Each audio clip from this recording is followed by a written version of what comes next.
Hi, my name is Mike Burns, and I'm pleased to have Rich Kennedy with me today to talk about the Angel Fund. Welcome, Rich. Thank you very much, Mike. I appreciate it. We're glad to have you. The Angel Fund is a local organization I know, headquartered in Wakefield, Massachusetts, dedicated to raising funds for research to solve the problem of ALS. Could you tell us a little bit about the history of ALS? ALS is, of course, known as Lou Gehrig's disease as well. But, That's correct. My history sadly begins with losing my dad back in 1989. And the understanding, at least with the neurologist from my dad, was that there was no real genetic component with ALS and that we had nothing to worry about. Well, from a family of 9, don't you know that would have been the youngest in the family, my brother Jimmy, who roughly 4 years after my dad had passed away started to notice some serious weakness and things like that. Poor Jimmy had graduated, gone to law school, graduated from law school, passed the bar, gotten married, and bought a house in suburban D.C. Diagnosed when he was 28 and sadly passed away when he was 31. Well, that's enough for me to kind of draw a line in the sand and say, we've got to do something about this. It's a terribly helpless feeling to sit and watch not just a brother, but your younger brother succumb to such a horrible disease. Thankfully, a friend of Jimmy's and a friend of mine came to me at one of their services and said, we need to do something. We thought a memorial road race would be great in his name. Well, the memorial road race turned into something enormous. It caused me to introduce myself to Dr. Robert Brown, at the time and still now the world's leading researcher in ALS. Now, Mike, I would have gone anywhere if I thought someone was the best bet to cure that disease, particularly knowing that now within my family and that I had 4 kids to protect. So I find Dr. Brown, and I only have to travel to Mass General. Yet one more reason to be thankful that I grew up around Boston. I began something which we call discretionary funding, where I said to Dr. Brown, we're going to raise roughly $20,000. I'm going to hand you the check, and you do whatever you want with that. This is how groundbreaking research gets done. You don't have to prove something is going to work, where you get national funding for this. This is sort of seed money, which develops novel type approaches to things. So I'm quoted in several papers before this first Memorial Road Race for my brother Jimmy talking about if we raise $20,000, that's exactly what Dr. Brown will get. I'm not going to take any of this off the top, and we're going to hustle for all the services we can get for free. Well, that resonated with someone who saw that and brought it to his mother. This is Ginny Del Vecchio, who had started the Massachusetts chapter of a national organization and walked away when she saw how bureaucratic it had become. This kid who finds the articles says, you've got to meet this guy, he sounds just like you. Now, sadly, after the first Jimmy Kennedy Memorial Race, which didn't raise $20,000, it raised $25,000, Ginny Del Vecchio passed away. But it was after presenting the check to Dr. Brown, going to that funeral where I was introduced to her husband, her cousins, aunts, uncles, and that family, and those are the people who joined along with me, and we sort of created what was Ginny's dream, was to create an organization which would be devoted directly toward ALS research, particularly funding someone as brilliant as Dr. Brown. That's the origin of the Angel Fund. It's an organization which has done nothing but grow, and I love to refer to the extended Angel Fund family, that we are as transparent as an organization could be. To this day, I still haven't taken a dime. I have a board of directors who won't take a dime. It's the surest way to ensure that ALS research on the cutting edge is being done. $15 million is what we've raised so far, and we plan to keep on going. I think one of the really important things, as far as I'm concerned about it, is that everybody is a volunteer. As you said, there's no salaries, very, very nominal overhead. Right. Which certainly makes it stand out in my mind to any number of other charities that are around. It's a terrific organization. It really we pride ourselves particularly in that, but also to be as transparent as possible.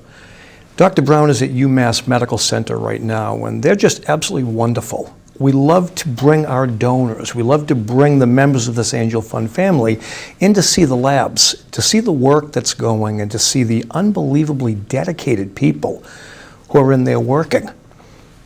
I said from the very beginning, I'm not smart enough to figure this out, but I'm going to outwork it, and I'll leave it to Dr. Brown and to some of these other brilliant individuals there. They can outthink it, and together that's a terrific combination. Sure. You know, as I say, the thing that I like about the organization, it's very dynamic in that everybody's got an idea for a fundraiser. Yeah. And some of them a lot more successful than others, but every dollar that's raised goes to research. And you can't say that in too many other charities. It's remarkable. Yeah, Mike, ALS has been classically underfunded. 5,000 new cases diagnosed in this country each year may seem like a lot, but compared to breast cancer and compared to some of these other diseases that have much higher numbers, drug companies typically weren't very interested in raising money for ALS because you don't make money with that few new patients coming along. So we've had to hustle. We embrace organizations like the Wilmington Rotary that are going to events. We take them all. We love them all. It's funding something which has become red hot recently with some of the new developments with things like gene silencing and drug therapy and stem cell therapy. All of a sudden now ALS has become a much more hot topic. Brilliant people are forever coming now, and now that they're studying ALS, it's nothing but good things in the future. So many of these organizations that you talk about putting together these fundraisers, they all deserve credit to getting us from point A to point B, that here we are right now in a different world where more people are interested, companies are interested, et cetera. It's going to lead to some tremendous things. You know, one of the things I think that's such a positive is the amount of awareness that's been driven as far as ALS is concerned. Certainly Pete Frates was very instrumental in that, and the Ice Bucket Challenge and any other things. My uncle passed away from ALS 35 years ago, and it was virtually unknown. It was unheard of. Nobody knew about it. You never heard of anybody else that suffered. It was Lou Gehrig's disease, named after the Yankee first baseman. And I suppose it still is, but ALS just has a resonance now. People talk about it. I have a hat from the Angel Fund that says ALS, and you'd be surprised how many people in the course of a week or so would come up and say, oh yeah, ALS, you know, my uncle had that, or my brother's cousin had this, and so forth and so on. So it's becoming so much more widely known. Right. You'd be hard-pressed to find someone who didn't know someone who had it. It's become, because of the Ice Bucket Challenge, that lightning in a bottle that they captured, it's become much more widely known. Certainly. But, you know, as a therapist, I would put up a sign for an Angel Fund event, and they say, oh, my neighbor passed away from that. Sure. What's so encouraging now is that what my dad was given with the diagnosis of ALS was a death sentence. What my brother Jimmy was given was in fact a death sentence. Too many of the patients that I've treated as a therapist were given that same death sentence. That's what ALS was. One pet peeve was that people would say to me, Lou Gehrig passed away in 1939, and people are still dying at the same rate that they were then. And until 3 years ago, I would say, well, you don't understand how much more we know about the disease now. Well, we're at a turning point right now where we're actually getting drugs developed. We're actually getting specific therapies for ALS. So we can say now that mark 2019 and 2020 as that turning point where all of a sudden now we're going from academia to practical application from that. Lots of things have worked in the lab, but when we get them to people, those kind of fizzle out. So this is the best by far we've ever been looking at positive therapies for ALS, something which at one time was a death sentence. Sure, and again, as funding for research, that's the key. It takes money, and these studies are prohibitively expensive.